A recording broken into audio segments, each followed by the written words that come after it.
it's me, Crystal. So I wanted to do a couple of things today. I wanted to talk a little bit about like how you can come up with a title for your project. I've been titling novel-length projects for 25 years. So I have quite a few projects that I've titled over the years. Some of them have better titles than others, but I thought it would be fun to talk about the 3 things that I found the most helpful for helping me come up with a title for my projects, and then also give you some examples of what some of those titles are. But the other thing I wanted to talk about before I talk about titles is I finished my book. So I finished what I have just been calling my Ari project, my Ari story, because my main character's name is Ari. I finished that story. I finished it on July the 11th. It was 114,715 words. I've already cut almost 2,000, helped mainly by the fact that I cut the last chapter, just out of the gate. I could tell when I was writing it that I didn't need it. But it was in my outline, so I'm like, go ahead and write it, and if you don't like it, we can cut it. So yeah, because I had 59 chapters, and so when I finished chapter 58, I was so excited. I was like, oh my gosh, this is the perfect way to end the story. And then I go on for like another 1,500 words, and I'm like, we don't need this. But anyway, so that is done, and so I will insert some footage here of me clapping for myself and being giddy about finishing the project. And I made a short video about like how much I loved it and what my plans are next. I did take some like plot notes for the next project that I want to work on, but I want to just focus on editing this. So I took a 5-day break and got to editing, and yeah, I think it is going well so far. I'm editing. Things are moving. I'm excited to see everything unfold, and I'm really excited. So moving on to talking about titles. So here are the steps. I wrote them down. So here are the 3 things that I have found helpful over the years when it comes to titling your project. Before I get into the 3 things, I do think just like from personal experience, it is probably easier to title your book if you're closer to the end of the project than it is if you are at the very beginning. But I have titled stuff at the very beginning, and I kept that title throughout the entire story. So sometimes you just have a good title come up early on right away. So these are the 3 things that I found the most helpful over the years when it comes to titling your book. So the first thing is taking a line or a bit of dialogue you love from the story. So to give you an example, there's a story that I call Chains of Destiny. And so I think the title is fun. It's not my favorite thing that I've written. It's not my favorite title, but I do think it's a decent title. So I had these 2 characters who were talking by, campfire light. And one of the characters, she says, we all have chains to carry. And I was like, oh, I love that word, chains. And I was thinking about the chains that my main character was carrying were chains of destiny. And so I called the story Chains of Destiny. And I just thought it is a really good fit for the story. Okay, so then the other title, also not one of my favorite titles, but it gets the job done. And it's not a bad title. I think I just don't like the title because I don't like the book. But there was the character was talking to herself, and she's like processing some nonsense that is going down in the story. And she's like, the house is full of secrets. They're hidden behind stone and shadows. And I was like, oh, I really like that line. And so I called the story Behind Stone and Shadows. And I don't think that is a bad title. I think it largely has to do with the fact that I just really don't like that book. But but as an example, they're really good examples of like, things that can happen when you're writing that you're like, oh, I really like that you can use as a title for your book. Okay. So the second thing, let me get my notes. The second thing is brainstorm with themes and words you like that fit the story.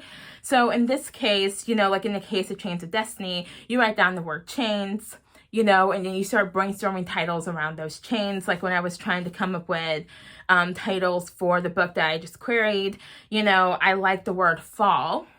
And so I really wanted, I ended up not titling the book. I think there's a couple reasons I didn't do that. One, I was like, I don't think anybody's going to pick this up. So I didn't want to stress myself for coming up with a title after, you know, I wore myself out, you know, writing and editing the book, which I absolutely am happy to do for book projects. Happy to wear myself out.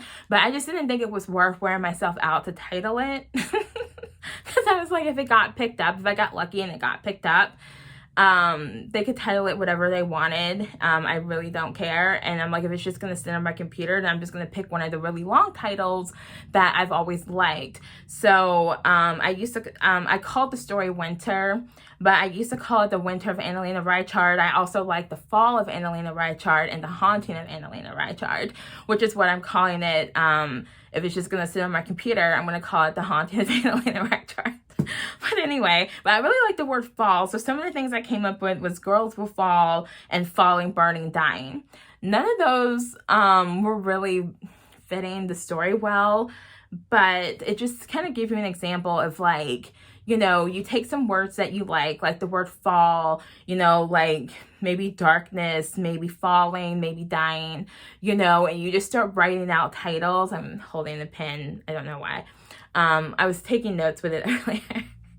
But anyway, you just like write out, you know, like some potential book titles, and a lot of them are going to be stupid, but it might spark something. So the third thing that I found helpful over the years is to use songs from a playlist to help you, and then you can also use a song title or some variation of it. And I also have found that to be really helpful. I found it really helpful for the story I just finished in helping me brainstorm titles for that. I did both of those things. I took words and themes from the story and I mixed it with one song in particular from my playlist that I really liked, and I came up with a title. So some more examples of that from the archives. I have a story called Whisper. And so I came up with that title. The original working title for that story was The Shades of My Shadow. I think I talked about that in the earlier video when I was talking about how like a friend like just gave me so much grief for that title, even though I still don't think The Shades of My Shadow was that bad. I do like Whisper better, and Whisper is a really good fit for that story. Now, that's one of the books I self-published, and there were like a lot of books named Whisper. I think I was like number 75, no joke. But it's such a good fit for the story, and I stand behind it. So I came up with that title, though, because I started writing down words that I liked, like shadow and whispering, you know, and so I wrote out titles like Whispering in the Shadows, Whispers in the Darkness, and I was like, oh, why don't I just call it like Whispers or Whisper? And like even my sister liked it, and you know, older siblings, I'm also an older sibling, I'm in the middle. I think that probably goes without saying, but you know, older siblings can sometimes be a little mean. So I was like, the fact that my sister liked it was just like really heartening, you know? So, but that's how I came up with the title for that. I wrote down Whisper in my brainstorming, and I was just like, oh my gosh, I love that. And it's such a good fit because the main character literally has a voice like whispering to her in her head. Okay, so to reiterate, the three things that I've found the most helpful over the years have been, the first thing is a line or a bit of dialogue you love from the story. The second thing is brainstorming with themes and words you like that fit the story. And the third thing is to use songs from a playlist to help you brainstorm, or you can also use one of those song titles or some variation of it as your book title.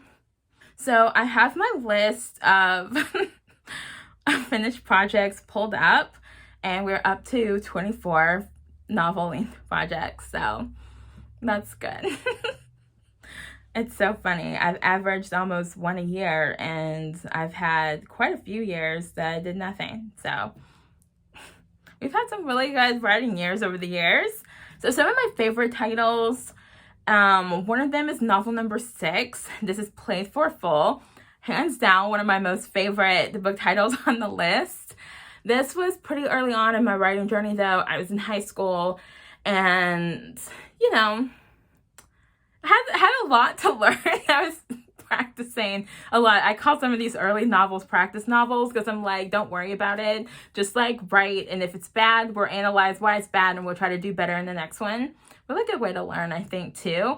And this is the only time I've had a main character who's a writer, and the story she was writing is better than the one I was writing, because I think around this time, because some of my friends were reading my stories, I started realizing that if I write a book and it gets published, other people are going to read it. And I was like, oh my gosh, what if they think I'm crazy? And like at this point in time, I'm like, if you don't think I'm crazy, are you even paying attention? At the time, I found the thought of somebody thinking I was crazy really distressing. And so I started getting like really neurotic and overthinking things and becoming very self-conscious. And so when I was writing the story that she was writing, because there are excerpts of it because it was relevant to the plot, I was like, I think the reason why her story was better is because I was like, I'm not writing her story, she's writing her story. I'm just a humble vessel, And so I felt free. And it's kind of sad that early on I was already getting like in my head about it, especially during my practice novel phase, but whatever. So one of the other titles that I like from high school is Sudden Fury. This is the first book that I queried. I wrote the book, I think, in 2002, and it sent queries out until the end of 2007. But if you want to know how old I am. But anyway, so I only sent out 3 queries. But it was, it's a story. It's a lot. It's a mess. But I really liked it. It was my favorite thing that I wrote in high school. And the only thing that I finished in college is another favorite title that I like, which is Dark Was the Night. And this was the second book that I queried. I only sent out 7 queries, but I got 3 actual rejections. So, I was feeling hopeful. And this, I finished the first draft at the end of my freshman year of college. It was 2003. I didn't send out any queries until the beginning of 2008. And that was one of the titles that I titled at the very beginning of the story that actually held throughout the entire story. Because I was like, it has vampires in it. The likelihood that this won't fit the story is very low. And then the first non-vampire book that I'd written in some time, not ever, but just like in some time, I wrote in 2007. And it was the third book that I queried. This is probably the longest it's ever taken me to finish a first draft. It took me 11 months. Or 10 months. Yeah, it took me 10 months to finish the first draft. And then I spent a month doing the best job I could editing it. And then I sent it to a couple people for feedback. And that is a long story, but, it was a rough road to get feedback on this book. Anyway, I really like the title though. It's From Out of the Ashes. And this is, not if I can figure out how to rewrite it. I think I can figure out how to write it now. Like back in 2008, it would be like 15 years ago now, I was still struggling a lot to write a book. So I couldn't figure out like how to make the plot work. I couldn't figure out how to do what I wanted to do. If I ever feel inspired to tackle this project, to unearth it, because it has been buried for some time. So we're like, talk about digging up bones at this point. But if I ever felt like digging, digging up this grave, I would be willing to do it, because I think it's a really good idea. And I do really like this title. It's a really good title for it, From Out of the Ashes. Okay. And the last one I want to talk about, this is definitely one of my most favorite titles that I have on my list. I wrote this book in 2014, and I got a lot of really good feedback on it. This was, I don't know if I talked about this or not, but when I created this book, I got a handful of requests, and I was feeling like, okay, wow, like you really can get an agent by sending out cold queries. I didn't get an agent, obviously, with this book. But, I did get requests, and I did get some really good feedback on this story. And I called it Discord. So this is one of my favorite titles, because the main character is a siren. And, siren music. There's disharmony in the harmony. I think it's brilliant. I actually got a little bit of a grief, though, from this. Only one of the agents gave me grief for the title, but I also submitted this to Pitch Wars before I queried, and 2 of the mentors gave me some really good feedback on the story, and they both said that they didn't think my title fit the story. and they were talking basically how like the title like clashes like with the like beautiful atmosphere and the beautiful writing, you know. And I was like, first of all, thanks for saying my writing's beautiful. Second of all, that's the entire point. I still think like 9 years later, I still think this title is brilliant and I stand behind it 100%. All right, so that is all for this video, and yeah. So yes, I finished my book. Feel free to congratulate me. And yeah, that is all for this video. That's all I want to say for now. And yeah, my plan is to finish editing by mid-September. And I really think I can do that because I have, from around the time I started, almost full 2 months. And I really don't think I need more than 6 weeks, actually. So I'm feeling really good. If you saw my goals video, I'm feeling really good about my ability to meet my very ambitious third quarter goals now. So yeah, and I feel really good about the story in general. So I'm excited to read it all and make some changes and fix, you know, typos and stuff. So anyway, I'm going to get some work done and I will see you guys later. Bye.